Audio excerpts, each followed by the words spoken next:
And we are live with our 203rd episode of Absolute AppSec. I'm Ken Johnson at CK Tricky on Twitter, joined by my co-host Seth Law at Seth Law on Twitter. Seth, say hi. Hey everyone, welcome back to another episode, number 203. We are excited to be here. We're excited to have Shlomi on the podcast with us today, and we'll get into his background and all things, GitHub, whatever else, right? Momentarily. Anyway, as far as announcements go, KernelCon training is still available. Let me drop that link in there. We do have a couple of seats left. This is one of the great opportunities to get practical secure code review under your belts for a decent cost at a great conference and support KernelCon at the same time. So come along if you can. We'll hope to see some of you there. Otherwise, as far as news goes, there was a response to the letter, the OWASP letter that we discussed last episode or the episode before.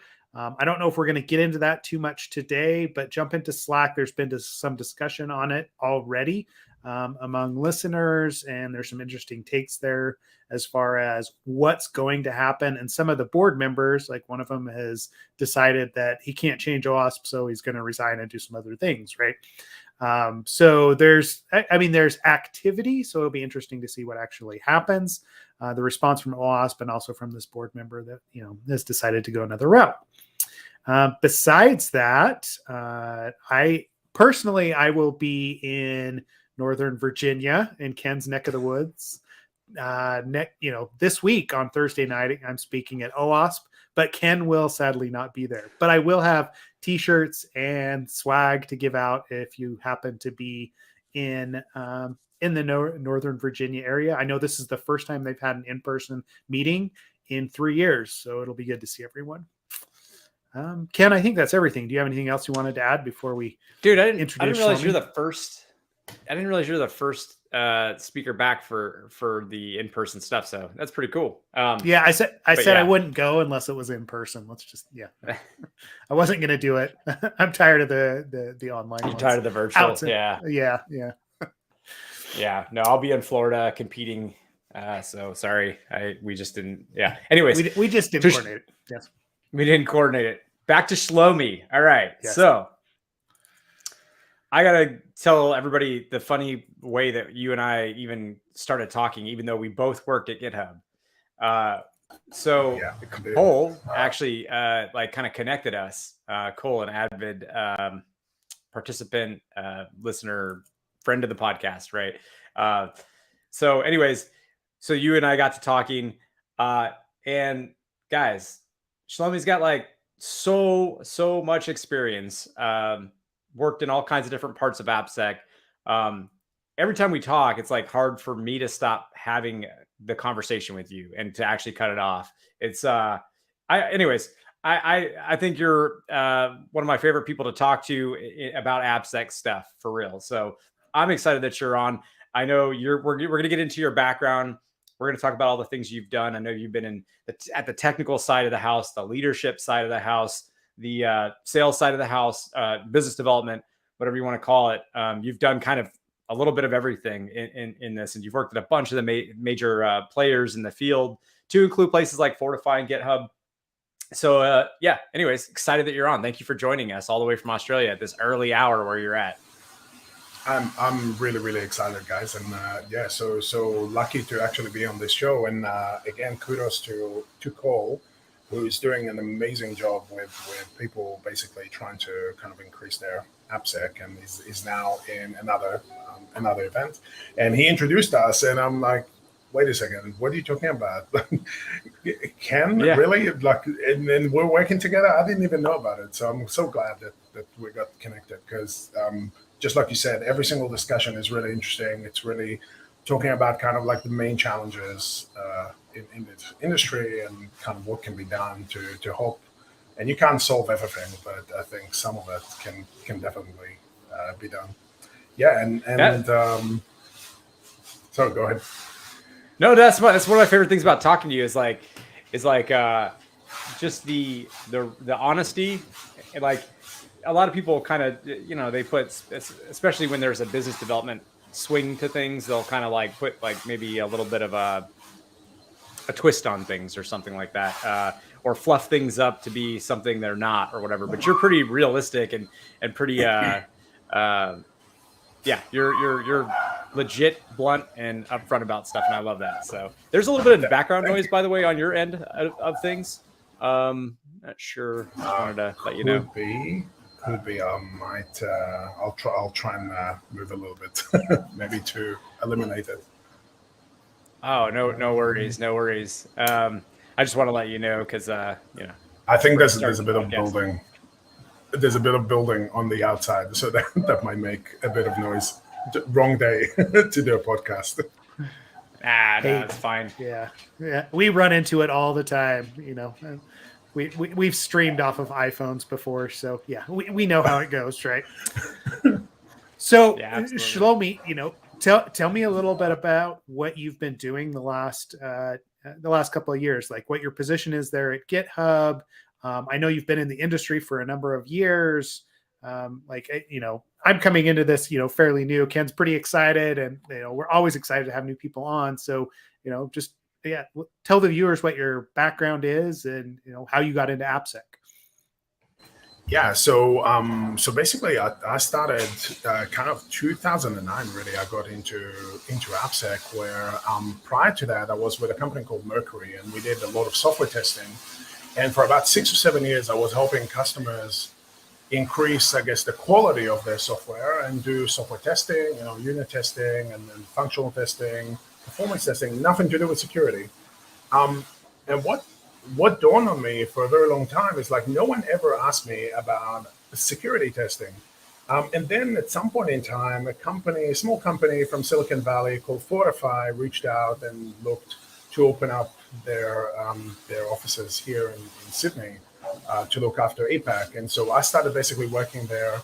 And it was a whole new world to me. Like it was almost like it was meant to be, because my background, I started with security, but never really in applications. And to me, AppSec was really kind of the intersection of security and software development, which were two things that I kind of really enjoyed. And so for me, it was great. And with all the enthusiasm, I went and started talking to customers. And then I realized no one actually does it back in 2009, at least here in this region. It was very, very, I guess, rare to find customers that were actually having this process in place. And so from coming and thinking that I'm going to be selling a lot of this software security stuff, and it was top right-hand corner in the Gartner quadrant, and I thought, surely everyone has to use this thing. It landed on me kind of like a ton of bricks that a lot of people just really didn't care at that point in time. And then I stayed for about 7 or 8 years, and my job turned from like selling to really evangelizing why you should think about application security.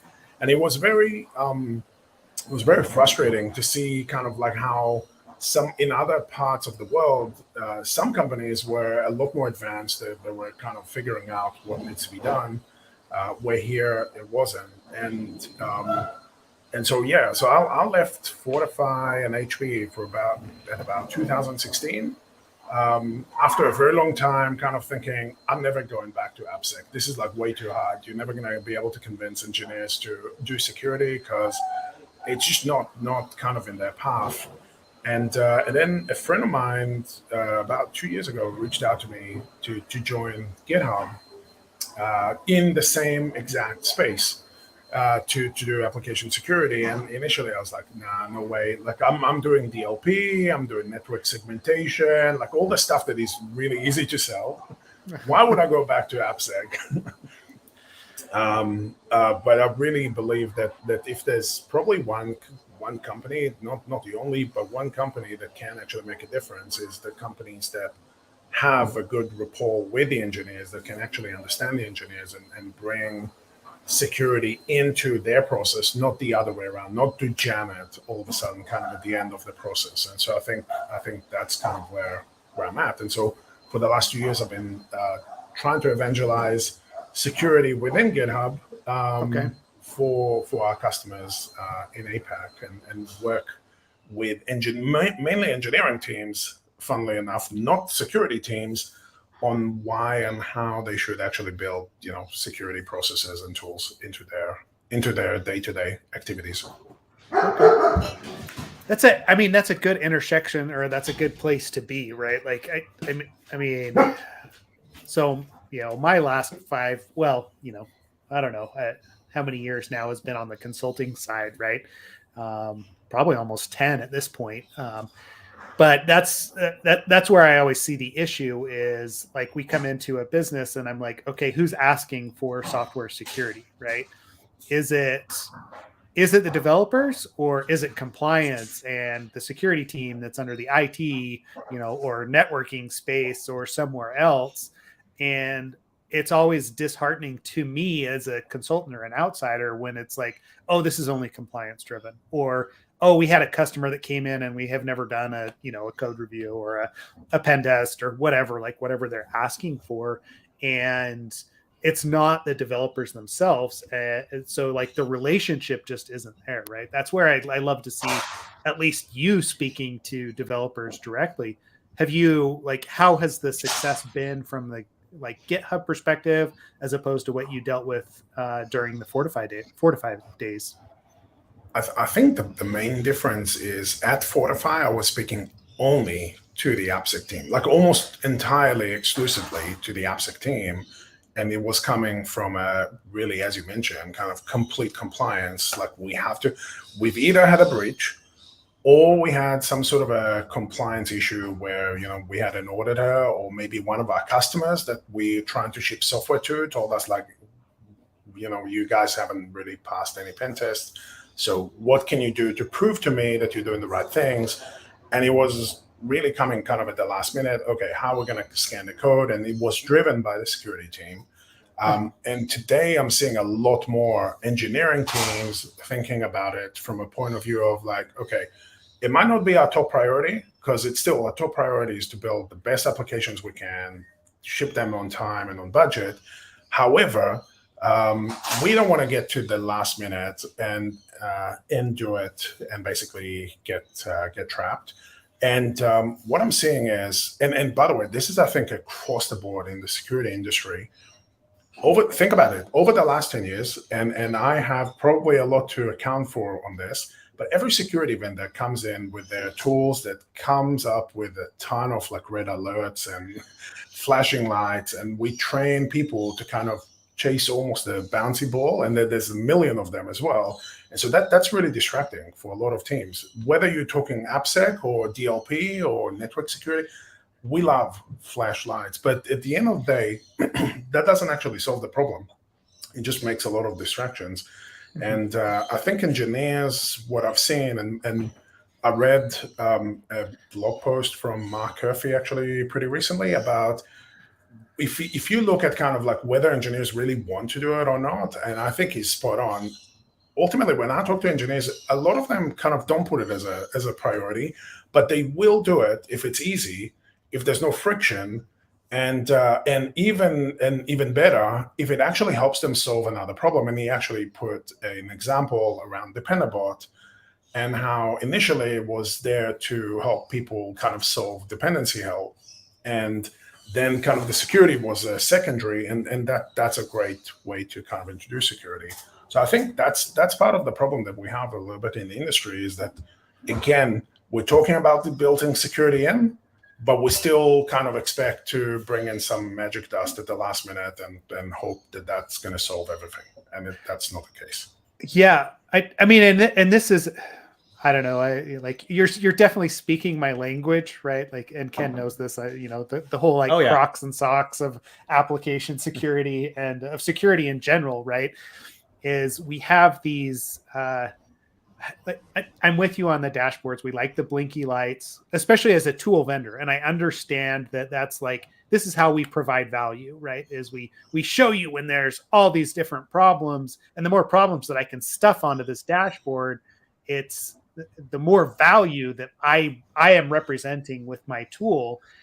When it really comes down to, okay, if we're adding these all as false positives, if they're not like super high confidence, then all we're doing is distracting the developers from what their day job is, and the tool actually becomes a burden.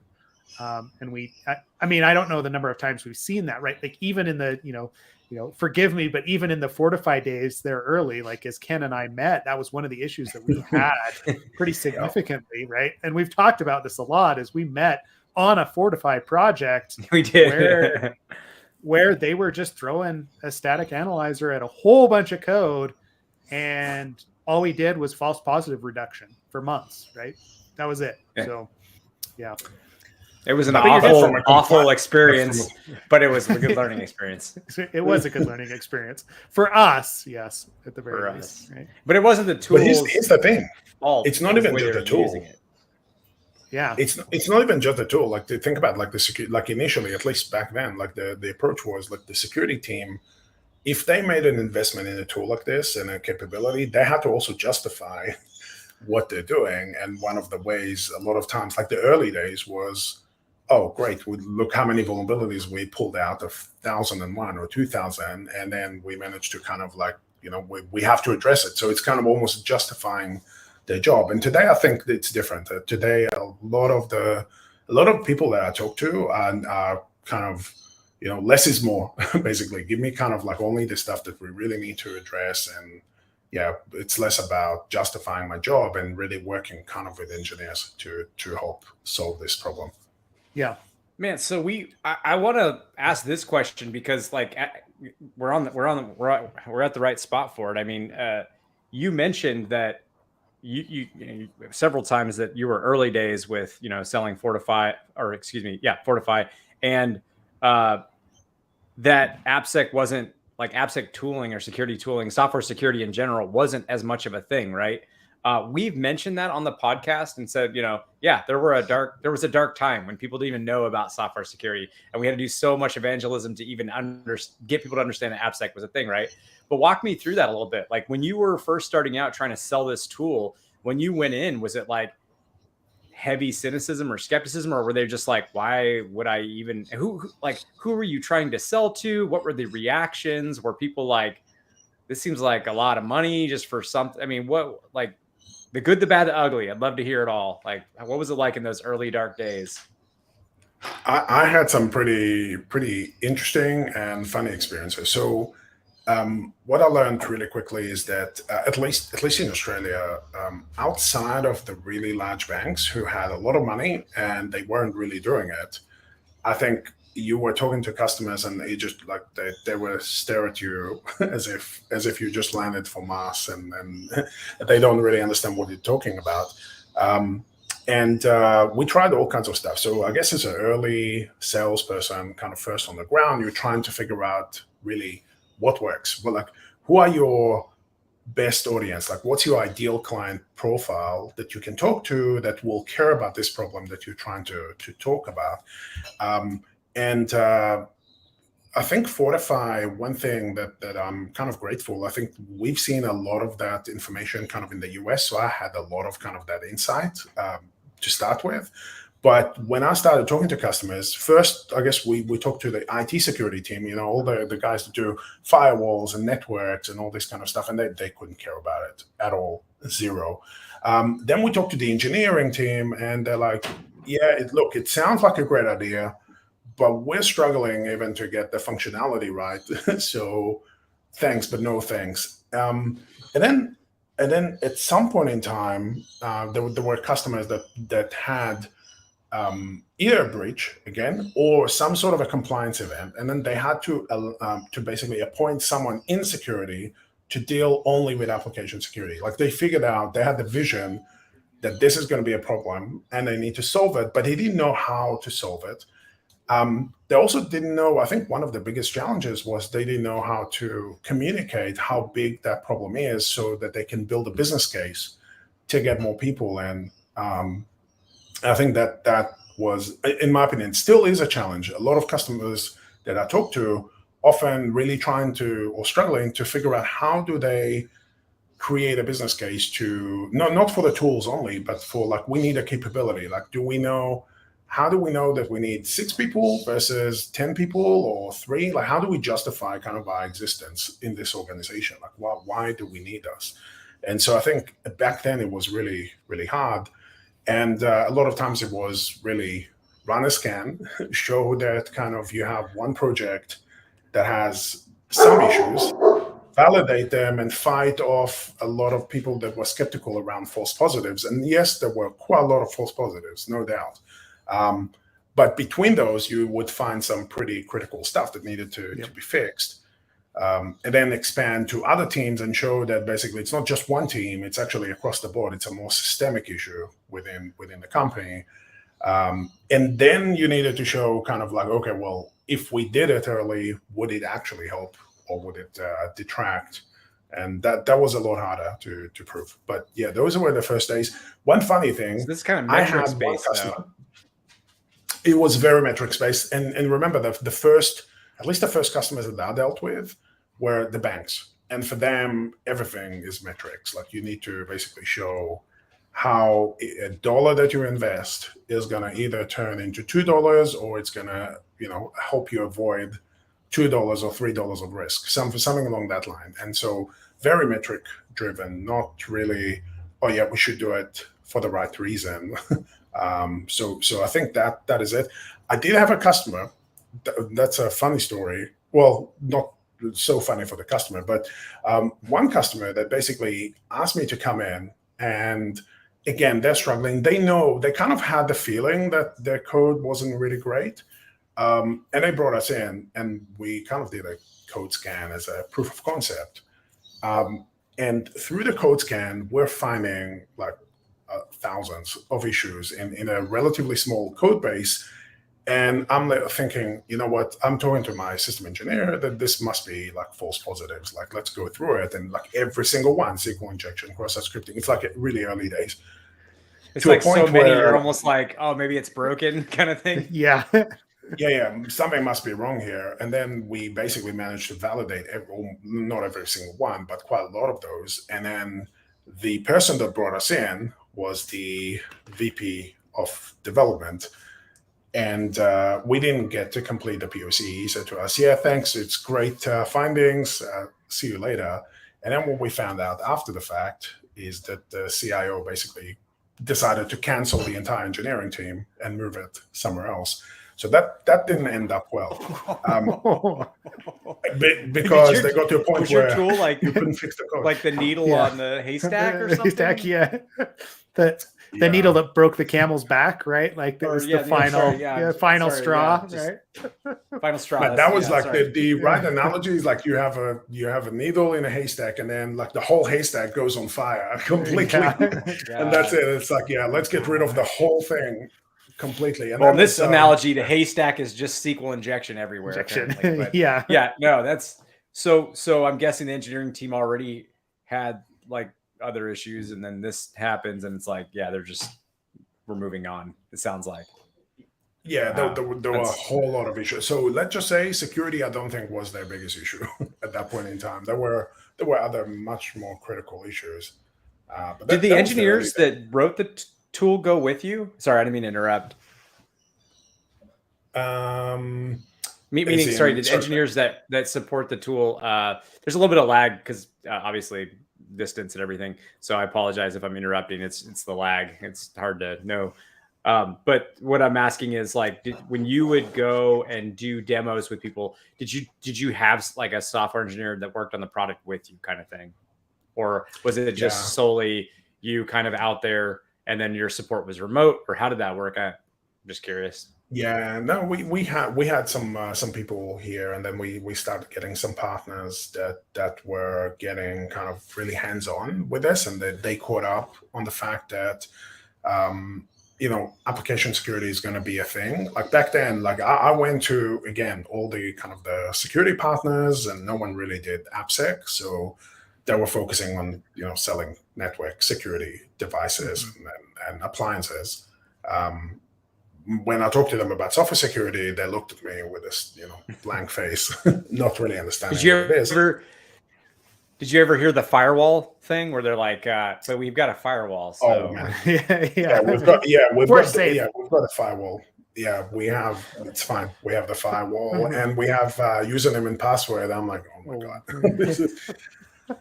And the stuff like the type of organizations, like it was very initially demotivating because I had a case where we went to a really large government department, like federal government department, and they deal with a lot of PII and a lot of payments and everything. And we went in, started talking about it, and they basically said, "Look, great presentation."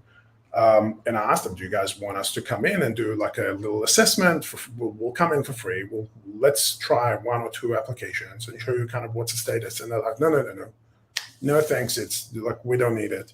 I'm like, "Okay, why would you care? Like this is completely free." And they're like, "No. If you're gonna find stuff, we don't have the budget to go and fix it." Yeah.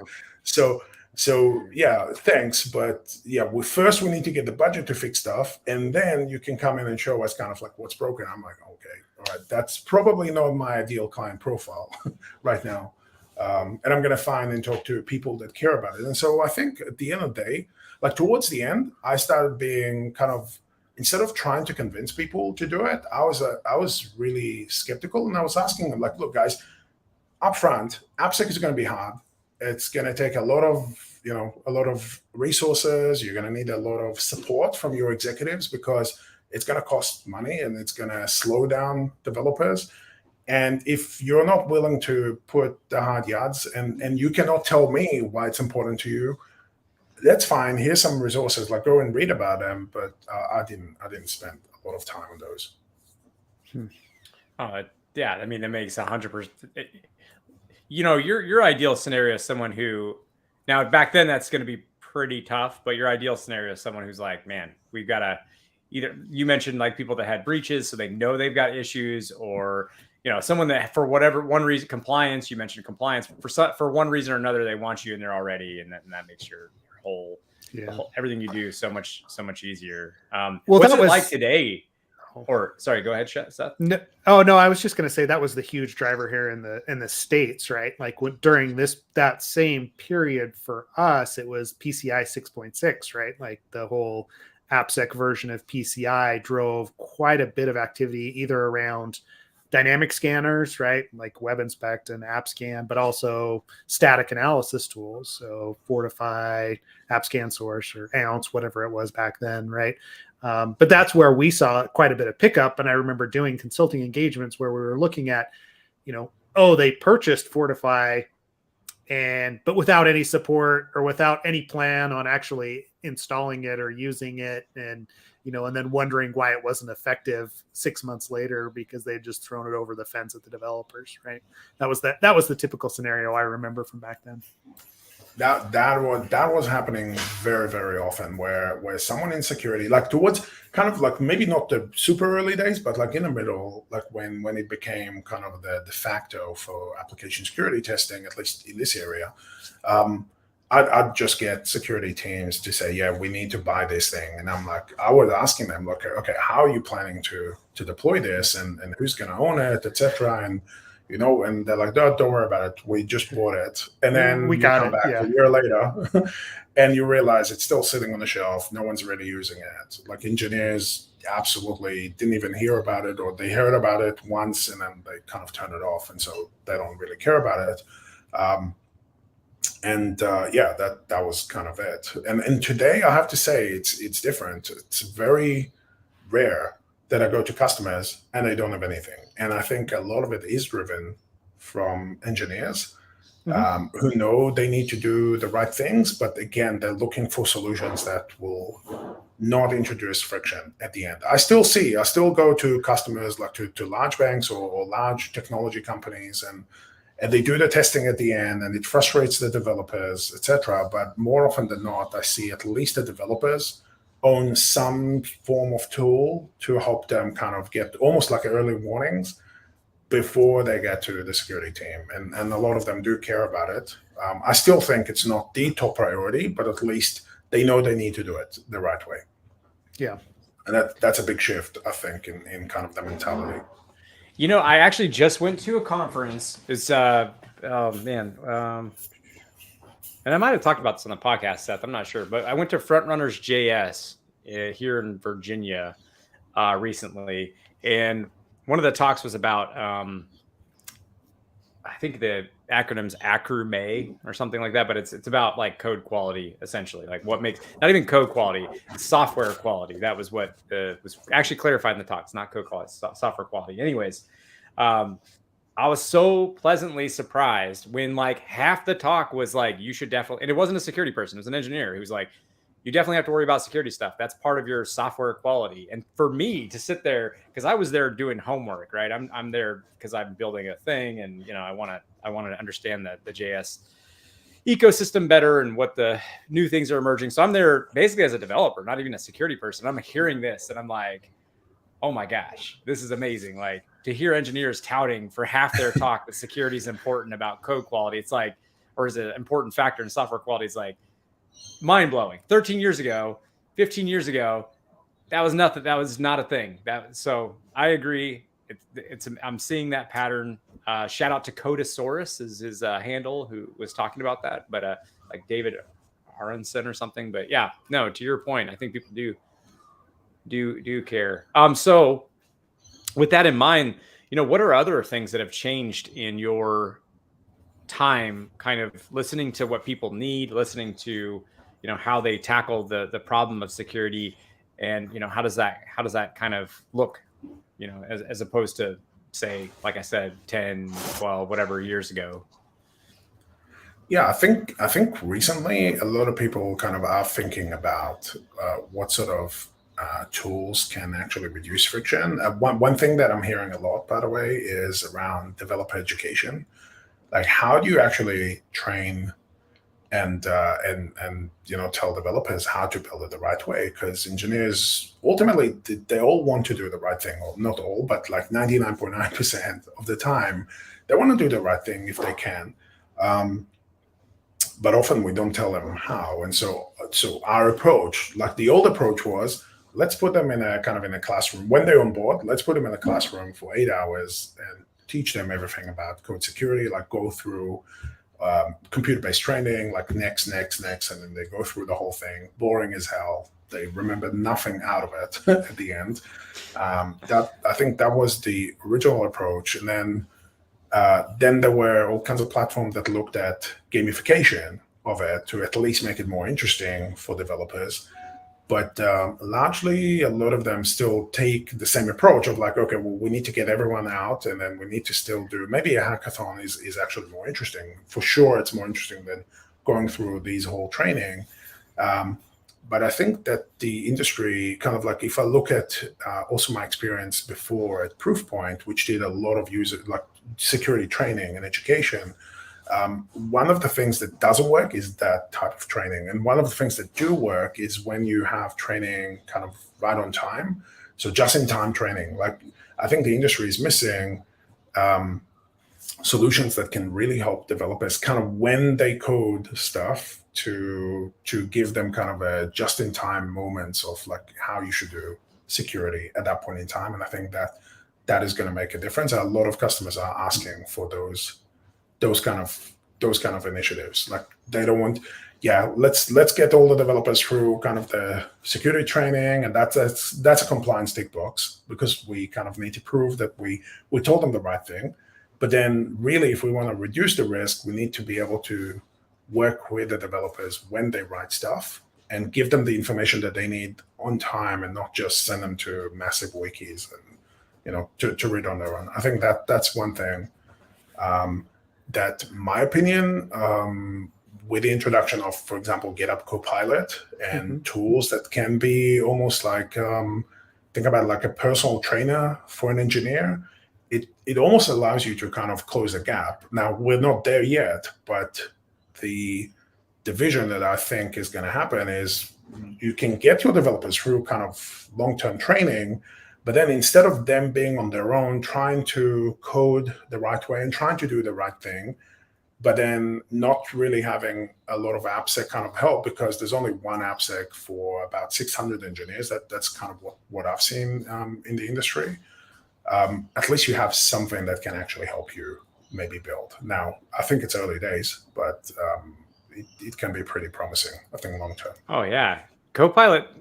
I've been using that like every day, all day long, and man, I gotta say the improvements over the last, I'd say, because I mean we obviously had early access, so anyways, long story short, I'd say I guess within, I can't remember, maybe a year or so that I first started playing with it, maybe longer. But anyways, since then, man, I was writing. I can't really talk about what I was writing for obvious reasons, but what I was writing was pretty contextual, and really you would need to understand what I was going for, and I could not believe that Copilot actually found it.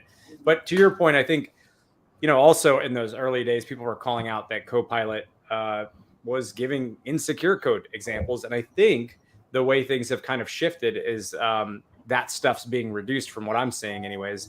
And man, much cleaner sort of auto predictions. So happy to see that. And you're probably right. I think, because maybe I'm getting this wrong, but it sounds like what you're saying is that something like a Copilot could, help say, hey, that's not the right, you probably don't want to do that. Suggest this instead, fix this up, and then remove security like real time without you really even, it's the same flow. You don't have to go into a separate flow or have a separate tool. Really, it's the same. It's all one flow. And you get a little bit of training and a little bit of security right there. That's exactly it. So think about it, like instead of basically going through the training, then you're on your own, and then someone come at the last minute, the AppSec team coming in and kind of running a scan. And yes, you can do it earlier, but it's still kind of after the fact.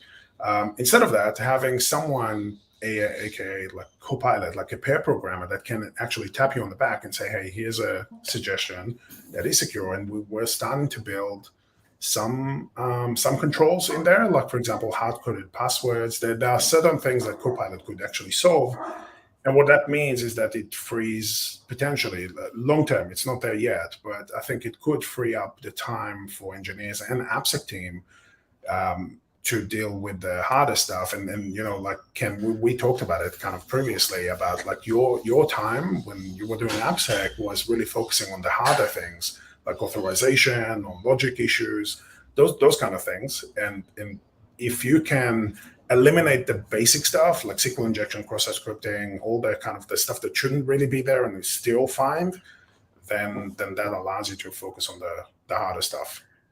Well, that's an interesting proposition, right? Like using AI, like Copilot, to actually know what is secure and what isn't, right? Like it would be very good at finding some of those. And to be completely frank, like my experience with Copilot isn't that advanced at this point, right? Like that's not something that I've tried to ask it, is like, do this in a secure manner or give me security recommendations around that. But I would be really interested to see like some sort of a guardrails, like the security guardrails or recommendations, or whatever that is for your organization, that codified into recommendations from Copilot or from ChatGPT or whatever that AI actually is, right?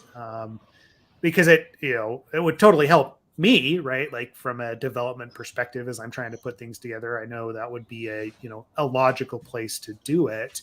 But I think to answer that question that did pop up from one tall girl 78, right, who's commenting on YouTube, she's asking why academic training why people feel like it's set up better than something that integrates within the existing workflow. I think that's more of just a cost proposition, and that's how we've always done it. That we just haven't had those just-in-time training tools available to us. And it's a lot easier to be like, oh, go check Stack Overflow or whatever and see what it says about, cross-site scripting. But the answers are exactly what you're going to expect out of a socialized response there.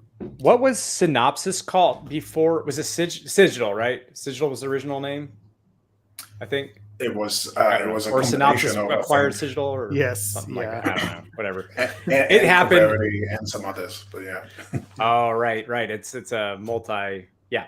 Well, when Cigital was Cigital, I went out to their office and they were trying to tackle it, meaning training in that kind of way. So they had like an Eclipse plugin, and they were looking at Java, and then if there was a SQL injection something very obvious, something regex based that you could easily say, hey, that looks very dangerous, they would have like a little pop-up, and then that like I think had a link out, a brief description and a link out to something. I don't know where it ever went. They did a lot of experimental kind of things at Cigital under John Stevens. So a lot of bleeding edge stuff that never really kind of caught the market by storm, as is the case with products. And that was one of them. So there have been attempts. That's at least one that I know of, that there has been an attempt, but they just don't seem to. It feels like things that are really cool and really advanced tend to get killed off as products, or have in the past.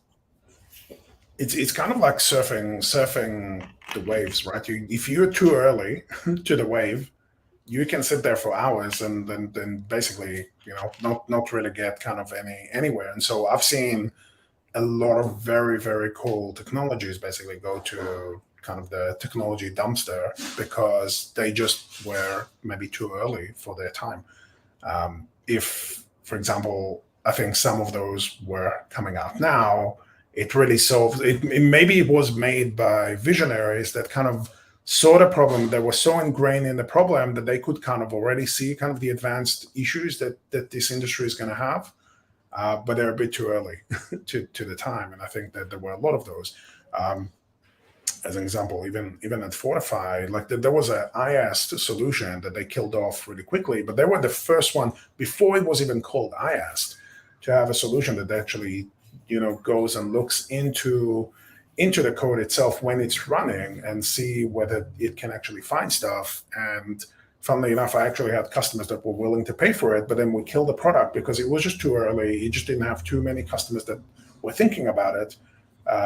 And then some really big companies kind of came out of it, like Contrast and Prevody, etc., just on the basis of that. But that's too early. Maybe those are too early as well because people haven't got to that point where they really need it. Yeah. So I think that's one of the things. Well, I just happened to be reading the Ware report on computer security from 1970 recently, and you'd be amazed at what they came up with back then. Because, as you do, right, going back to all the old documentation. But it's fascinating to actually see the solutions and the recommendations that they came up with, to your point, before it was even a thought for most of the industry, right? Bro, I saw at the Udvar Hazy Space and Air Museum last Friday. We were there, and they had, in 1985, NASA created an Oculus. They had a virtual reality in 1985. I saw the whole rig, how it was set up. There's so much stuff that's been built that just never sees the light of day because it's not. And this is a big thing, and as somebody who's obviously in the process of building a software product and trying to sell it and all that stuff, but in the building process, it's definitely something that goes through my mind is you can build the coolest thing in the world, but if you don't have, a good understanding of the market, someone who can do, like you were talking about, Shlomi, some evangelism, somebody who's a good business development partner, there's a difference between, in my mind, and by the way, this is one of the things I really like about you and really respect about you is there's a difference between somebody who's just a salesperson and someone who's actually a business development, or I don't know how you'd say it, but an actual partner in the process, and actually will tell you hey, it won't, because again, I can barely read this. One tall girl 78 was talking about issues with vendors where they say all these amazing things that it can do, and it does none of that stuff, and it's so easy to run, and it's definitely not, and it's just a bunch of lies, right? And just to get the tool sold, you're definitely not that kind of person, and that's one thing I appreciate. That, but I think you need that if you're building something. I think you need to have all of these factors. You need to have good BD sales people. You need to have good understanding of the market, and but then I'm sure some of it's just luck. I would imagine. But anyways, that's just me ranting about what it's like to build products. So, I know that we give vendors have a bad name when it comes to that, right? Especially from a sales perspective. I do have a tendency to look at that through or they look at their product through rose-colored glasses, right? what is the ideal situation for, Fortify or Copilot, or like what, the products that GitHub has out there. It's not going to be a fit for everyone.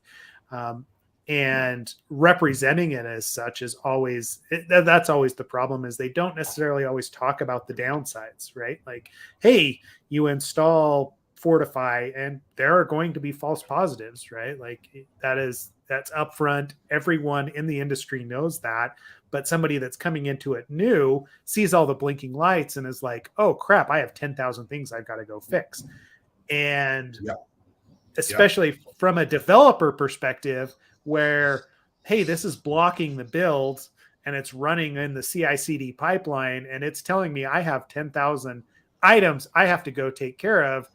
All that says to me is my next 6 months is just blown, right? Like it's all messaging at some point, and we fail at that, right? Like the vendors fail at it, the AppSec team fails at it, the security team fails at it, and the developers get frustrated, right?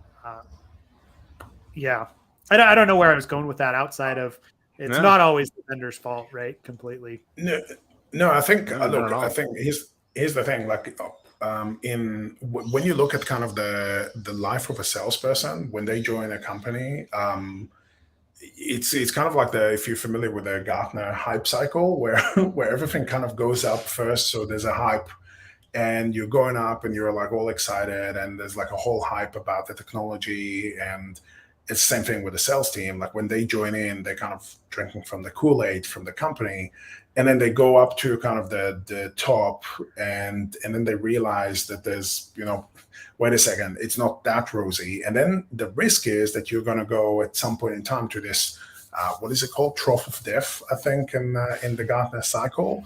And at that point in time, it's kind of like where technology is like you're so negative, like you're going from overly positive to overly negative about the technology.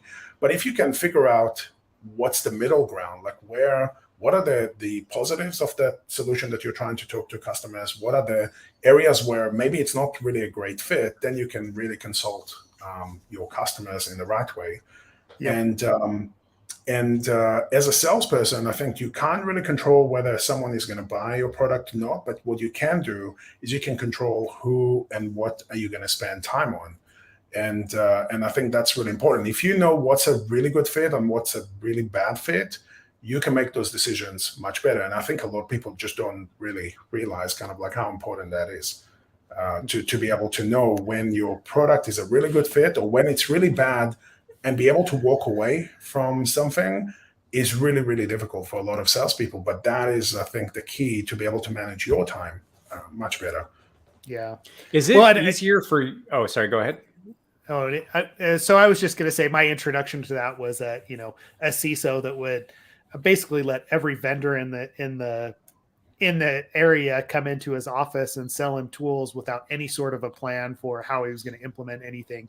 Right. That was my first experience with like Metasploit, right? Like, hey, the CISO walking in and handing us like, here's a license for Metasploit. And we're like, what are we supposed to do with this? Right. Like, it's great, but what is the value that this is providing to us as like, firewall engineers at the time, right? Like, I'm like, great, right? Like, we can, Anyway, so it's interesting. Listen, this is going to be, so the cure for that is really kind of like, if you look at kind of the economic situation right now, I think you're going to find that problem is going to go away really quickly because people are going to be a lot more frugal about what investments they're going to make, and they're going to make a lot more justification about why they need extra technology.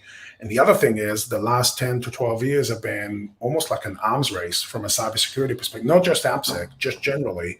Let's get as many tools as we can because we need to be more armed against the attackers. And now what I'm seeing is a lot of organizations sitting on a ton of tools that half of them are not even used, and they're not really getting the value out of it. And so I think the focus is going to shift from let's buy more tools to what can we do to kind of get value out of the stuff that we already have, as opposed to just add more stuff. Yeah. Well, yeah, I mean, it's the integration. It's okay, we paid for a license for this. Like, how do we actually get that information to developers so it affects what we're doing? I mean, it's Yeah. My question to you, right? Like in that space, from a testing perspective, like you're coming up through like actual QA testing and unit testing, and then you move into security or you move back to security, what have you. Like where do you feel like our deficiencies lie in the security space if you look at it through the lens of QA testing or unit testing? Well, the main difference to start with is with QA, and I've had the kind of the opportunity to really do QA for a very long time, Mm-hmm. which usually is boring, but that gave me a different perspective.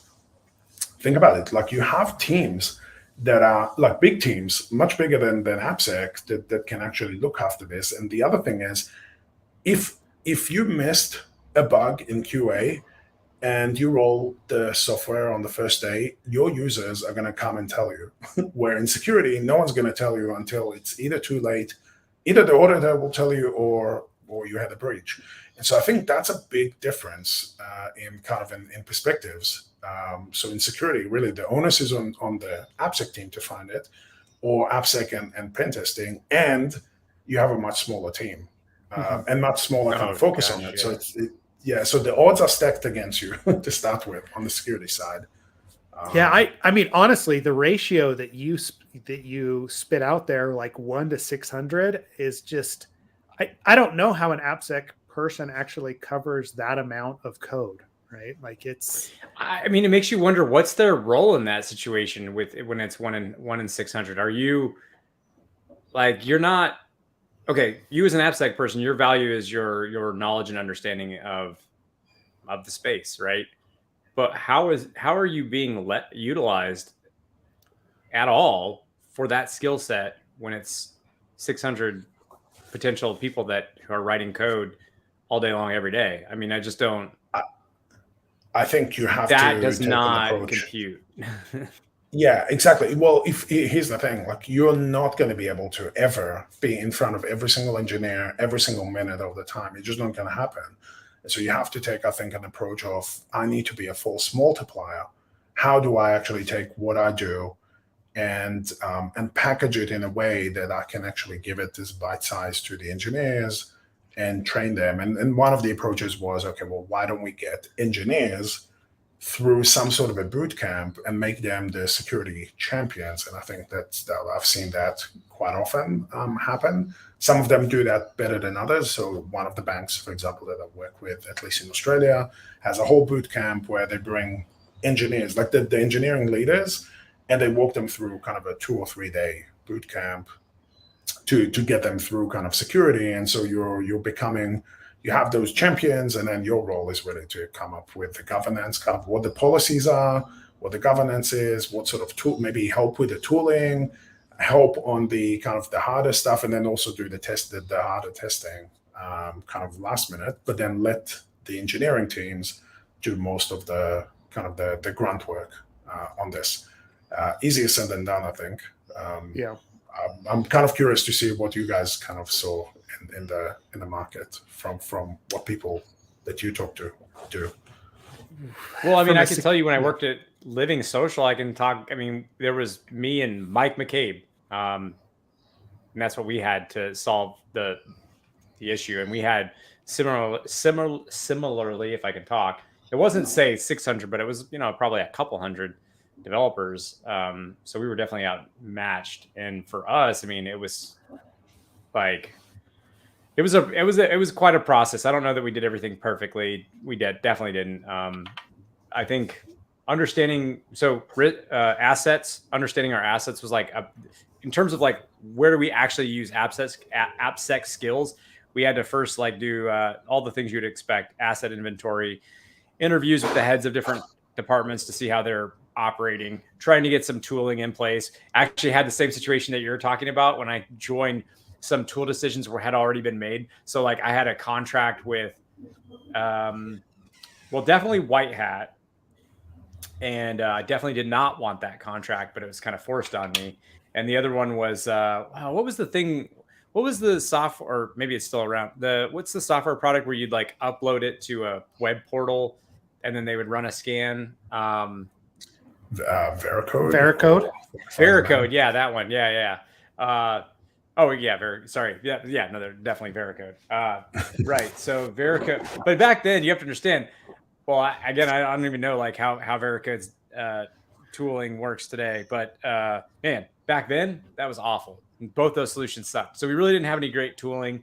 So what ended up happening was either we found stuff because we just randomly picked the stuff that seemed like the highest risk. And that was one approach. But then most of the time, it was like, frankly, it was like bugs discovered in production by either engineers or people that reported it to us. One time we even had a third party security. It's very embarrassing, but I'm going to say it on the whatever. I don't care. This is embarrassing, but it is what it is. A third party vendor security assessment going on where they wanted to partner. So they did like an assessment of our app in production. And then they found like some easy, trivial, seriously crazy bad insecure direct object reference vulnerability.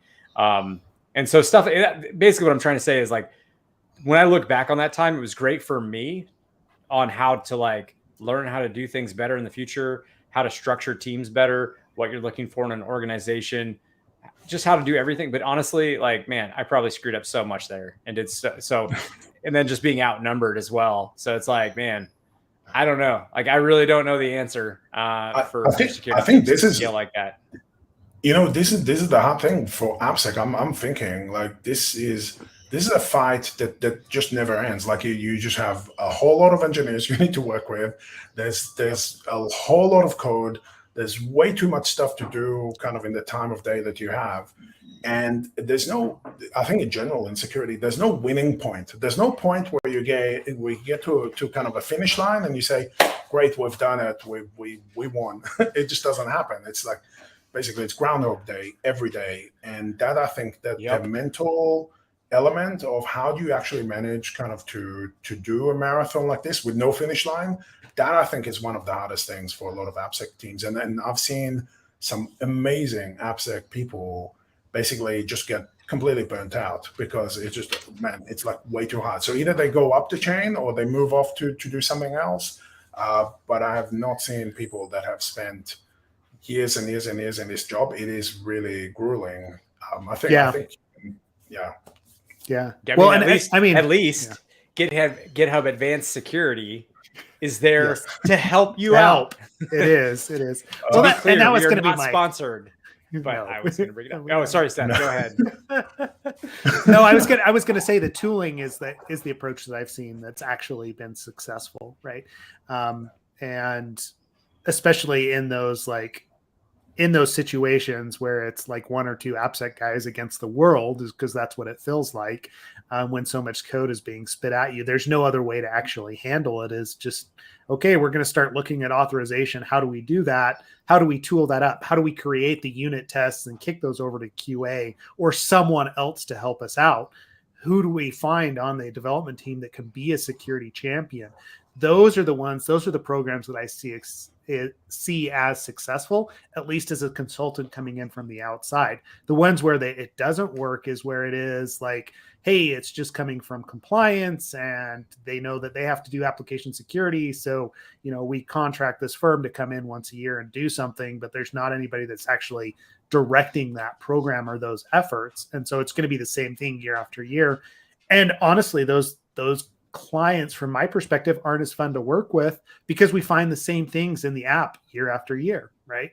It doesn't actually change. They don't move the needle. And it's hard to get excited to, oh yeah, we're going to see the same issue. You fixed it in page 1, but it's still an issue in pages 2 through 10. Right. But right.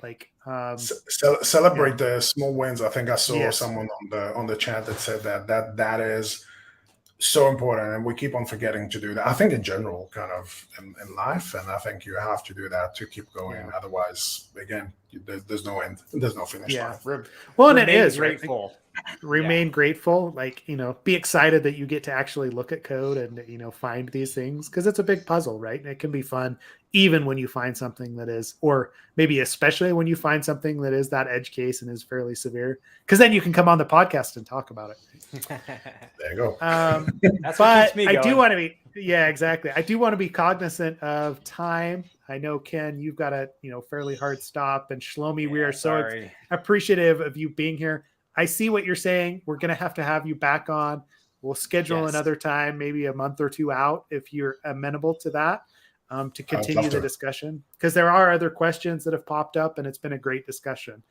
But before we call that, right, where can people find you? Like, or how can they interact with you? Are you going to be in any conferences, or what's the best way to get in touch? Good question. Either on LinkedIn, or I'm on the Slack channel in Absolute AppSec. You can reach me on GitHub. My handle is Sentry01. Maybe at another time I can explain how I got to that, but Sentry01 at github.com. And we are doing next week, actually, GitHub Galaxy. And I have a session specifically where people can actually come in, they can talk about, they can actually come on the show. It's almost like this, but open to all the crowd. And so we're going to talk about specific areas in AppSec, and people can come in and talk about those areas. So feel free to join. I think it's a free event, and it's online. So, and it runs in different time zones as well. So feel free to join. Great. Yeah, that's good advice. Sorry, Ken, go ahead. No, I mean, if there's any links you want us to post afterwards, just let us know. We'll put it in the description so people can go and click on those links and get signed up and get involved. Yeah. I got to tell you, Shlomi, you are genuinely you're always one of those people that I just love to talk to. So thank you for coming on the podcast. Again, man, if I ever wanted someone to help me with software and getting it in my environment, or just more generally giving me some good advice, you'd be definitely a number one person I'd go to. So, man, thanks for joining, dude. Like, I really appreciate it. Thank you. I'm blushing now, but thanks, guys. It's been a real pleasure. I'd love to join again. And thank you so much. All right. Thanks, everybody, for listening. Join the Slack channel if you want to continue the conversation. But otherwise, we'll see everybody next week. We'll be back to our regular scheduled program, right? Yep. Okay. All right. We'll catch everybody online. Thank you. Thank you.